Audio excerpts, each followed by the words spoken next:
Good evening, ladies and gentlemen, and welcome to another edition to the Grand Boulevard Coalition, a drug-free community program. The Grand Boulevard Coalition is a coalition of community groups in the Grand Boulevard community that's focusing on underage drinking and drugging. This is a live television show. Our number is 312-738-1060, 312-738-1060. I am your host, Bamani Obadeli, and tonight I have one of our coalition partners who is actually in our parental sector, Mr. William Penn, a longtime Grand Boulevard restaurant president. Good evening, Mr. Penn. Good evening. All right, and so we're going to get right into it again. Oh, I should stop and just pause for a moment and say, and tell you about some of our partners, right? The Grand Boulevard, because I talked about, we're a drug-free community program in the Grand Boulevard community focusing on underage drinking and drugging. And some of our partners in this effort is HRDI, Greater Harvest Baptist Church, Recovery 2000, Alderman Pat Dow. We also have Bronzeville Community Connections, as well as the 51st Street Business Organization, the Institute for Positive Living, Wendell Phillips, Centers for New Horizon. We also partner with Black Wall Street and Evolutions Media. And I want to say that I forgot one, and that is the Greenlight Movement. Which is an entrepreneurial-based program. But again, as I said, tonight, this is a live show, interactive show, so we certainly want you to call in, 312-738-1060. I'm your host, Bamani Obadeli, and tonight our guest is Mr. William Penn. Mr. Penn, how are you, sir? I'm doing good, and yourself? All right, so Mr. Penn, why don't you tell us a little bit about yourself and how long you've been involved with the Grand Boulevard Coalition? Yes. So my name again is William Penn. I've been living in the Bronzeville community for over 25 years, and I've been a part of the Greater Boulevard Coalition for a little over a year now as parent coordinator. Yeah, well, great. And so when we talk about, because last week we had a couple of callers who called in and talked about the parental role and responsibilities as it relates to children drinking or using drugs. So we had a guy call in and says, well, you know, he allowed his teenage daughter to drink at home with him because he thought that was the most responsible way, since he, more likely, I don't want to misquote him, thought that she would be consuming alcohol, and that he would rather her do it in his presence, right, rather do it outside and be caught in the situation. So what are your thoughts about that? I disagree with him, but as from a parental perspective, what are your thoughts about that? I would probably disagree with him, but I would, as you said, like to know the age of the child. I found that being in Europe and in other parts of the world, 18, 19-year-olds do drink wine at dinner with their parents, and it wasn't a big shock or anything like that. And by doing that, they said that helps keep binge drinking and alcoholism down amongst teens. Okay. Well, I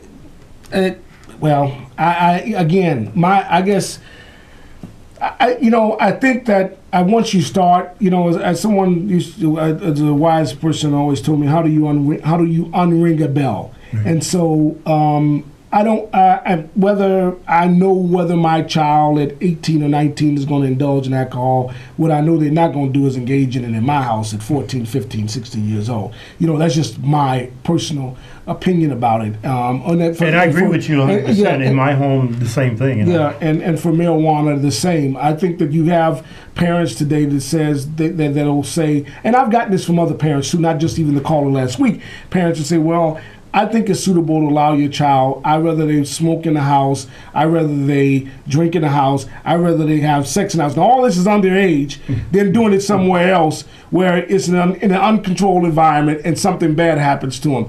But starting that, I think, would ultimately lead to a level of repetitiveness. Yes. And I think levels of disrespect. I I couldn't fathom, and I'm not trying to judge any parent out there, don't get me wrong, but I couldn't fathom sitting around drinking a glass of wine or a strong beverage of my choice with my child. I just can't fathom that. So I know we didn't get your caller, but I was holding this for this week because you called in last week. If you're out there, sir, I didn't get your name, but you raised that question and you called back several times about it. And so I just wanted to give my 2 cents. And I knew that we were going to have a parent on who's still parenting to a teenager as I am. I just don't find it to be a suitable thing. And the city of Chicago has even raised the bar for buying cigarettes now to 21. 21, yes. And Major League Baseball is now banning smokeless tobacco from the facilities, ballparks, dugouts, and on the ground. So I think, we even though cigarettes are harmful, and don't get me wrong, and certainly marijuana is more harmful. Hey, speaking of marijuana, did you see in New York where there's been like 30 overdoses on this Y2K? Now, this is a synthetic marijuana. This is not even the so-called real deal. It's like some herb or something, right. Man. Yes, I saw that. And these people were like falling out, dropping. So, and there were, some of them were teenagers. They're young adults. Right. I think they range from ages of 16 to 32. From the reports that I got. So, but I digress now on get off of that soapbox about sharing alcohol with your children in their presence. Why don't you tell us a little about some of the things that you've been working on in the Grand Boulevard community before I go into other stuff that GBC is doing? Okay, personally or myself in the community, I'm currently working on major projects where bridging the community between the Bronzeville community and the College of IIT. I'm also working with several entrepreneurs who are doing new business startups and consulting them. Oh, that's great. And so in your 25 years in the community, were you involved in any of the efforts to close down any of those liquor stores or establishments that were engaging in I guess we'll say illegal activity by selling drugs or alcohol to minors? Have you been involved in that movement at all? When we first started and we first moved into the community, we did, under the old alderman, went to their meetings and voiced our opinions about closing liquor stores that was close to schools. Okay. The one that comes to mind off of 39th and King Drive there. And not allowing any new liquor license in the area, especially around the 35th Street thoroughfare with all the now several high schools that are currently in that area there. That's about it. Yeah. Well, I think those things are important, right? So as we look around, and I can certainly, and it's great that we have a partnership with the Third Ward Alderman, because we couldn't do this work without having the local government involved in these efforts to remove these bad businesses who are not acting in the best interest of the community. Correct. So as you talked about the one at 30, I can tell you about the 39th and King Drive, the guy at 43rd Street, under the L, his liquor license had been taken away, and their grocery store at 47th off of Calumet. Arista grocery store. That was the latest one that has been closed because of the selling of drugs and drugs and drugs and alcohol to minors. And one bad actor that's been shut down, or at least been cited, I hope that they never open again, is the McDonald's at 35th Street. Now people say, oh, you're talking about McDonald's. Well, that McDonald's at 35th in Indiana has been a nuisance in the community for some time by allowing folks, drug addicts, and for folks to sell loose cigarettes and even marijuana. Because I've been there on several occasions with my children, and I can't get in the door without loose squares loud, you know. And for all you that don't know what the terminology loud is, marijuana. It's some form of marijuana, and I got to tell you something. It is loud. It reeks. It's very, you can smell it. But I understand we got a caller. Caller, you on the air? Yes, I wanted to make a couple of points. And Sure. I certainly do think you raise an interesting issue with regard to holding accountable businesses that aren't perhaps in and of themselves doing anything wrong, because it's not like, the people at McDonald's behind the counter are selling you cigarettes or marijuana or anything else. But if they allow on their property this kind of behavior to go on, or adjacent to their property, without doing anything, without addressing it with the community, I mean, they are enabling this. They are basically a tacit partner to the criminal activity that goes on, and that affects the quality of life for that community. And I think it's important that what you're noting is something distinct from people who run legitimate, honest businesses that do sell alcohol. People do that all over the city, and the vast majority do so ethically. They don't sell to minors. They don't sell drugs. They are licensed to sell alcohol, and they do so appropriately. And we need to distinguish that between those people and the people who are bad actors, which is what you're talking about. Oh, absolutely. Sale of alcohol, the people who are also selling other things beyond alcohol, selling it to people who are too young to possess it, and again, those who are impacting the quality of life, because it is incumbent upon you to police your property. And just because you're not selling such and such behind the counter of your McDonald's doesn't mean you're not responsible for what goes on in your parking lot. You are responsible for that. Well, it was, and I can tell you this, caller. Right. Just speaking for that McDonald's, it was more than just selling in the parking lot. Those guys they hang out inside the restaurant. And to your point, exactly, I think that they should have had better security. But again, I think what happened was, here's what I would say about the business, right? That at one time the owner was more sensitive, but like anything else, these McDonald's are franchised and they change ownerships, every year, every 2 years, and that's an important point, because people don't realize that there are McDonald's that are corporate owned, and then there are McDonald's that are franchised, and that's up to the franchise owner to do what he's supposed to do in terms of security, in terms of cleanliness, in terms of the environment that's maintained. And as you point out, and there's nothing about this that would indicate that was owned by McDonald's. Instead, it was a franchised restaurant. Well, it's definitely a franchise restaurant. But I will say, to the McDonald's credit, the community had reported this issue to the alderman and to other elected officials, even the police department, and they've written them letters. The McDonald's Corporation did get involved last year, and the owner, because he wouldn't meet with anybody from the community, the current franchise owner,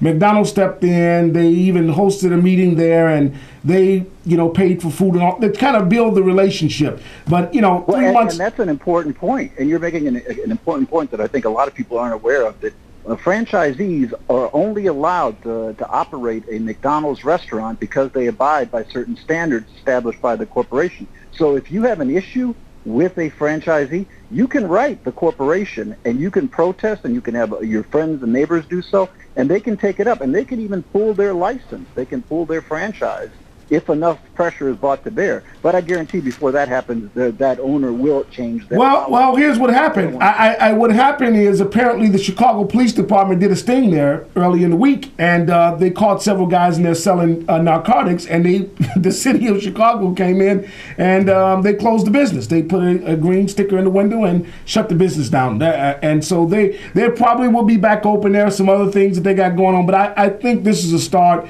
and I think they get the point. And again, without having an active community like people like Mr. Penn and others who live in the Grand Boulevard community, because it's not just that particular business. We're talking about other liquor and grocery establishments who kind of behave in a bad way. So I get your point, and thank you for your call, caller. Thanks a lot. So the point that I was making, and not just to pick on them, because I don't want to give the McDonald's a corporation a black eye. My only point is that it just a business that was a bad actor. Right. And you can't have folks selling marijuana, and who wants to hear that walking down the street? So it's incumbent upon the businesses. So I know as I walk up and down 35th Street, 47th Street, and I hear it, I'll go in and tell I'll go tell the owner, hey man, why don't you have these guys move from in front of your store? I mean, this is your place of business, and it's going to reflect negatively on you. And they do to an extent. But like I said again, I think, we can go into a broader question, because I have one, but this not, and you don't have to answer this, but it's just a curious thing for me. Okay. As I travel all over this city, Mr. Penn, and I go in a lot of different diverse communities. I just wonder why, when I go into the African American community, it's always loose squares, loud CDs, movies. I don't understand it. And then this is not for, I just don't understand it. I don't understand. And, maybe if you got an answer to it out there, 738-1060, you can tell me why is it that it seems to be a constant pendulum of this underground economy, man, that we have to survive on. And I'm all for anybody having to take care of their families, man, and provide for their families. I have children myself. I just wonder why when I go down 26th Street, I'm not bombarded with loose squares and CDs and loud, or when I go on 18th Street, or when I go up in my favorite neighborhood to watch my favorite baseball team on Addison and Clark, I don't hear, and I don't hear anything west on 35th Street because there's nobody there. But anyway, I digress from that. This is a GBC. We're talking about drug-free communities and prevention of underage drinking and drugging in the Grand Boulevard community. Our call number is 312-738-1060, 312-738-1060. And if you want more information about the Grand Boulevard Coalition, certainly you can reach me at 312-420-5582, 312-420-5582. Again, our sector partners are HRDI, Greater Harvest Missionary Baptist Church, Recovery 2000, Chicago Area Project, Third Ward Alderman Pat Dow, the Green Light Movement, Bronzeville Community Center, Bronzeville Associations of Businesses, and specifically the 51st Street Business Organization, which is Sandra Bivens, the Institute for Positive Learning, Wendell Phillips High School, Centers for New Horizon, Black Wall Street, and Evolutions Media. Those are our partners. Again, you can reach me at 312-420-5582. That's how you can reach us at the Grand Boulevard Coalition. So, Mr. Penn, yes. I want to ask you, so as it relates to the schools in the community, and you have a daughter still in high school? Yes, I have a daughter at Perspective Charter School. Oh, yeah, and Paige, I Yes. should say, yeah. She's been one of our youth ambassadors helping out with the survey. So let me ask a question. Just as a parent and a parent of a high school student in the community, does she attend the Perspective that's in the Bronzeville community? Oh, yes, the one on 36 in Wabash. Okay, and so is there well, I know last year they had a tough time. I think last summer they probably had about 5 or 6 students that were over the summer break that were murdered. I think I went to like 2 prayer vigils there at the school. But as it relates to underage drinking and drugging, has Paige talked to you about any instances where that type of behavior is on the rise as it relates to her peers? Actually, no. Okay.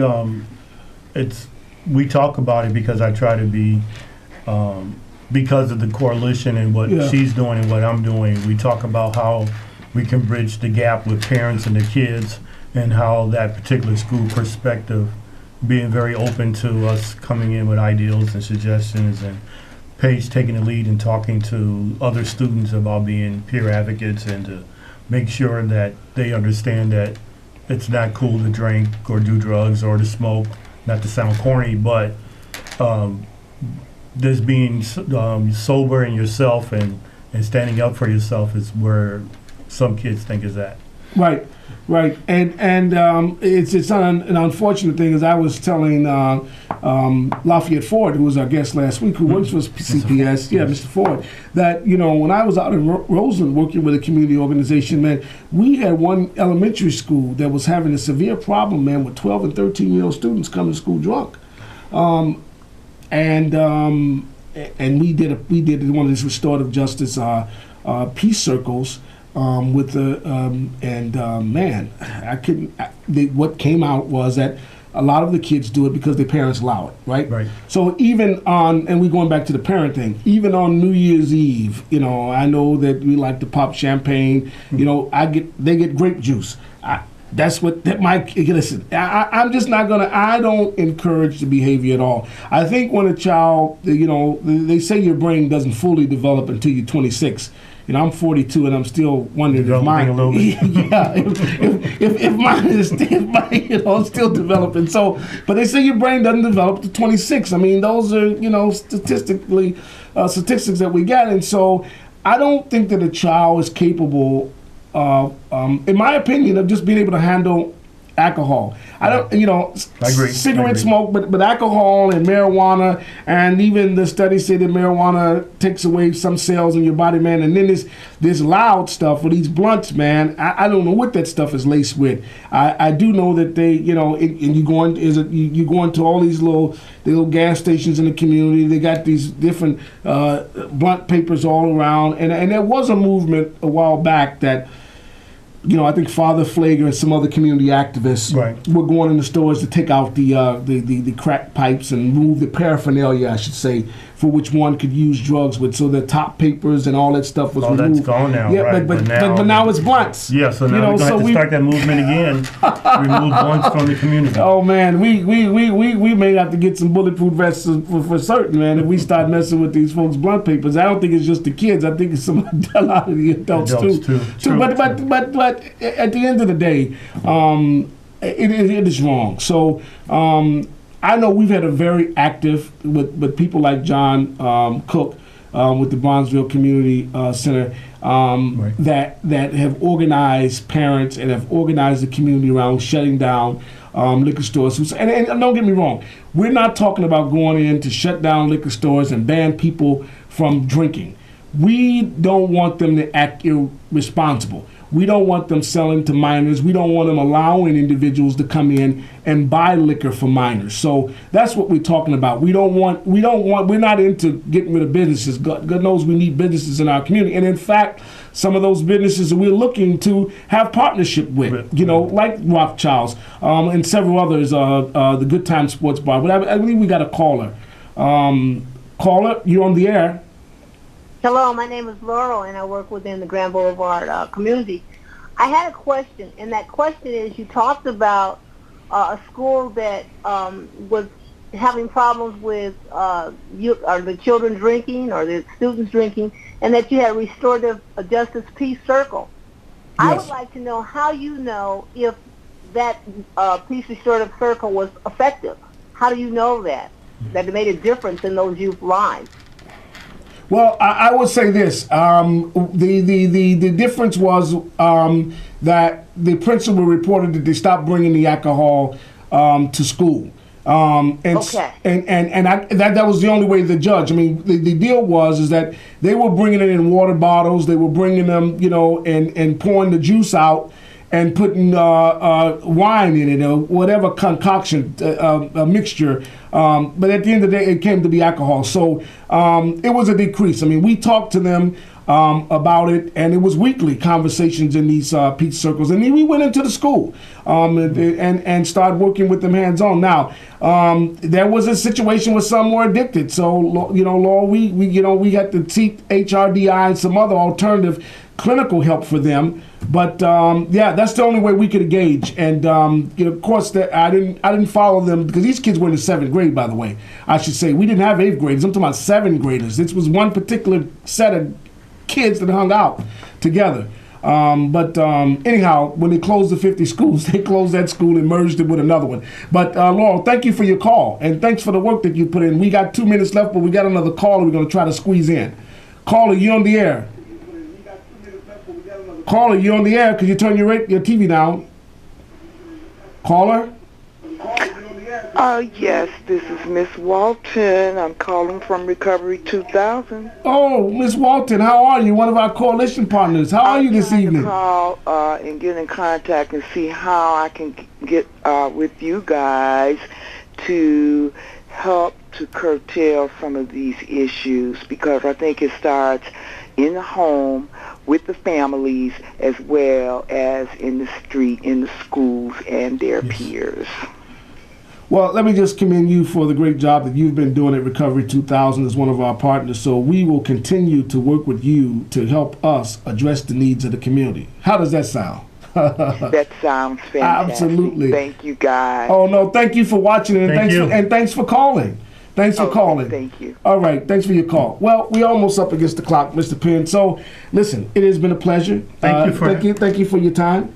Thank you for having me, and I hope to get a chance to come back on again and work with more parents in the community to be a part of the Grand Boulevard Coalition. And as Isaiah Walton just said, that is very key. Parents are very key to this because I think it starts at home. That's where it starts at. So, but we're going to stay vigilant with working with parents, schools, and communities and in churches to promote the things that we're trying to do through the GBC and the Grand Boulevard community.